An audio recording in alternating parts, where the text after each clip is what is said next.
there's really a high demand for a reality show that people were really mentioned asking mo for it. Yeah, but Do you have any plans to have it? no, actually no. One of the reasons why we're pretty hesitant to say yes to any reality shows kasi parang yung Instagram pa lang namin, you know, there are a few bashers there, and I'm not affected naman na when they start calling names on my children or whatever. I'm quick to delete. I don't know them.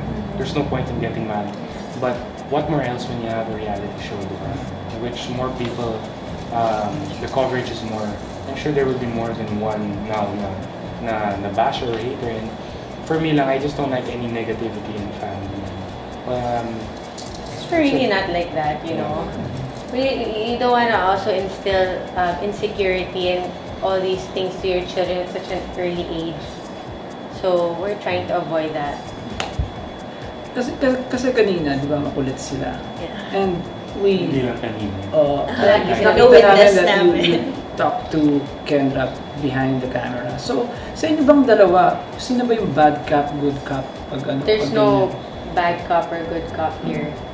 I always say, in every decision making, when they ask me if they can buy something, if they can do this or that, I always tell them, don't ask me, ask Papa, because Papa's the boss. Because I only want parang them to go to him and we'll talk about it together. That's our agreement before. There shouldn't be like one person they favor more just because the other one will say yes. So I always tell them, go to Papa, ask Papa because Papa's the boss. But why can't you know? Because Papa's the boss. And then Doug and I will talk. So it's easier that way. But then when it comes to disciplining, like behaving or like manners and stuff like that, then it's me. Like sit down properly, sit like a lady, or like I said the way you talk, you should say thank you or please. So that's more me. I think moms are more particular when it comes to those things. But then Doug also has his style of disciplining the kids. Yeah, parang especially for Kendra, because she's at the age where she pretty much knows what discipline is na. So, does Papa love you pa ba when i-discipline nyo? Sweet. Yes. And I think that's very important for our children to know that, you know, when we discipline them, we want to make sure that during the palo session, that's not... Yeah, she cries. She really cries. But the more important thing is, let's not forget that there should be reconciliation after disciplining. That's what we always forget eh. I see a lot because I'm a local. I lived in La Union or Baguio. Those are my hometowns. And I see that when these parents discipline their children, pinapalo, tapos na. Wala na. Ganun, umiiyak yung bata, pabayaan na ganun. Which is the wrong way talaga. After your disciplining session, you still have to have a heart-to-heart talk. And you explain bakit mo siya discipline. And then after you reconcile, how? You say that you love her, you love them despite, the painful discipline. And then later on, you hug, you reconcile. After every time that I've disciplined Kendra, most especially, there's always a hug, there's always a kiss. And after when we leave the room, which is always in a private room, you never discipline. I can't even enter. You never discipline your children in public, which is very wrong because you don't want to have them any trauma or mahiya sila na papahiyan sila. Never do that. Always set them aside and then you talk to them. And that's the proper way. That's why this little girl, kahit na dinidiscipline ko sometimes, still very naughty sometimes, but it's part of loving. Yeah. Dog kasi yun nga, the way you discipline your kids, the way you love your kids. Kasi syempre, alam naman natin, lalaki ang mga yan, they will have their own lives pagdating ng araw. So, Boys. Nagdaan na ba yung fear Here's mo? my answer to that. That's why living our everyday lives, me especially, I try to be the best person, the best dad I can be. Not just being a dad, I'm trying to be the best man that they've ever, come across with. So by the time that they decide to have a boyfriend or whatever, because of the way I was with them, I want them to think na I want to have a boyfriend like my dad. Ang ikaw. Yes, and that's the way I think. I'm not so much as worried na when the boyfriend comes like that. Every day, the way I influence my children, of how I am with them. I want them to see na, they should look for a guy, a man, that they truly deserve. And how? I'm being the example here. And it's not an unusual thing. My sister, I was surprised the first time she told me that. My sister told me that she's actually looking for a boyfriend just like me. And that's my sister. So it's the same thing that I'm trying to instill with my children unconsciously. I'm not telling them, try and look for papa. They see the way I am with them. So it's automatic.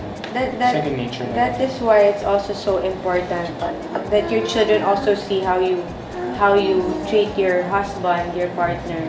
Like I always believe of course the mother's role is very important, but the reason why God made the father the head of the family is because he influences both the son and the daughter.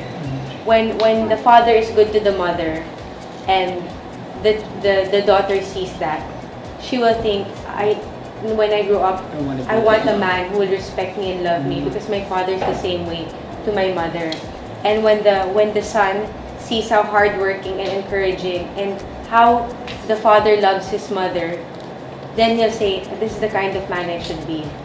And that you build up the personality from there. That is also the main reason why I want my children to know that yes, I'm mom, but dad is dad, and he's the boss. He's the one that runs the house. But what they don't know is that we talk about things, and it's a partnership. it's really a partnership, and we come to terms. And I really believe in the saying. I read this somewhere. The greatest gift a father can give their children is to love their mother, because there's nothing better than a complete and solid family. Dog, kasi, sige, when the time comes, when the boys nandyan na sa harap, how are you going to treat them? Are you going to ask for their NBI clearance ba? Or are you going to do a thorough investigation on their background? She was covering her ears. What's Papa's rules for the boys? Tell them properly. Tell them What's Papa's rules for the boys? No boys, only Papa. Oh! Tell Pepsters. Don't kiss him, boy. Tell them. Tell them. Come on. Pero sabi niya sa akin the other day, Mama, when I grow up, I want to marry friends. Oh! May mga times na huli pa yan ng yaya, kala mo. Nandun kami sa dating tirahan namin. There was a bunch of boys older than her, so mga 8, 10 years old. Nagbabike-bike sila sa harapan. So the yaya started looking for Kendra. She was gone. She's smaller ka na siya mga... Last year, 3 years old. Alam mo kung nasaan siya. Hinanap ng yaya. Nasa likod ng kotse nagli-lipstick. Ganon. But no boys. Oh, yeah, I thought no boys. It's okay. It's just, Yeah. So She was covering her ears earlier when Papa's talking about boys. Daddy was looking for me. Yeah. Where? It's okay there in Casa Verde. when you're gonna make special in the park. Just that, dog, kasi Christmas is just around the corner. So, what are your Christmas plans? Pero before ninyo sagutin yan, magbabalik po ang PEPtalk. Hi, this is my room. Let's go. Come. Let's go.